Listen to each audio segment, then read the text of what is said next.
My name is Sarah Balmer, mother of Liam Balmer. Hi, my name is Mark Balmer. I am the father of Liam Balmer. We started trying to get pregnant after a few months and no success. We went to my OBGYN. That led to a very roller coaster pregnancy. I went in for a non-fetal stress test, which was normal, and then an ultrasound, which then showed that I only had about 25% of my amniotic fluid left. And she called me, and I was like, hey, how'd it go, And she's like, they're admitting me to the hospital. I was induced around 5 p.m. and went through 16 hours of labor. The doctor had rushed in with a piece of paper and said, I need you to sign this. We need to go get an emergency C-section. It became very scary very fast. And at this point, his heart rate had dropped and had not come up for several minutes. I can still recall when they finally got Liam out, that first cry. I'm pretty sure I cried.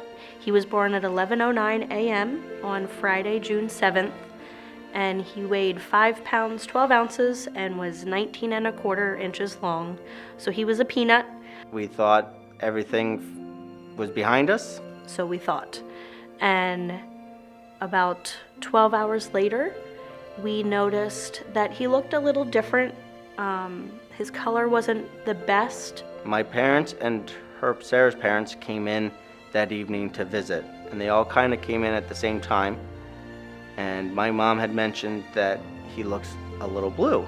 At shift change, our nurse, who was amazing, Nicole, she came in along with the nurse who was going to be taking over for night shift, and we all looked at him and immediately said, something's not right. After that, it got very hectic, very quick. They took him down to the nursery and hooked him up to oxygen. Mark and I were allowed to go with. When we were in the nursery with him, they called the neonatologist up, and probably 5 minutes after being in there, they asked us to leave. Which, if any of you would know as a new mother and father, that is not something you want to be told. It was very nerve-wracking and helpless feeling. The neonatologist came out and explained to us that he was almost positive that he has some kind of a congenital heart defect. He needed to be transferred to Hershey Medical Center. I was left myself at the Good Samaritan Hospital. To this day, that is probably the worst moment of my life. To watch your newborn be taken out a few hours after you gave birth to this little person who you're supposed to protect, and you have no power of protecting them. And so to watch him be taken was something no one can understand unless you've had it happen. We met with a lot of the doctors, a lot of the NICU staff, and they kind of explained what was going on, how he had a heart defect, and they called it transposition of the great arteries. So the oxygenated blood would stay on one side, and deoxygenated blood would stay on the other side. And no one can survive without their blood reoxygenating and going back through the body. He would need a surgery called an arterial switch surgery, which would fix this.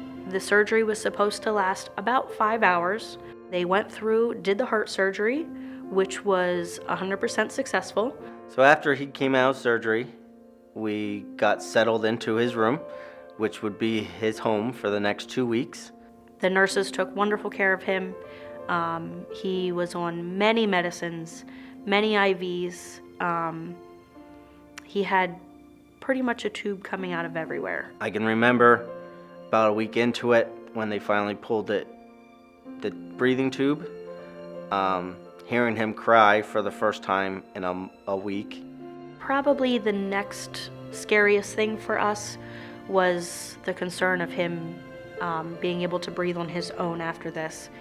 But after a couple times and giving him some encouragement, he did it, and he did it very well. And from then on, he really took off. Once the doctors felt he was strong enough to go, he had one last test, and that was a car seat test, where they had to put him in the car seat for an hour and a half. He failed the first time, and we calmed him back down, put him back in, and he passed. So at 8.5 months old, he is happy, he is healthy, he is growing like a weed, and he is just the most amazing little boy I have ever met. We just feel grateful for all the doctors and nurses that had a hand in this process and journey. We are so grateful for everyone that has helped us along the way and who has made his entire life possible. And absolutely, they could not do their job without the American Heart Association and everything that they do each and every day.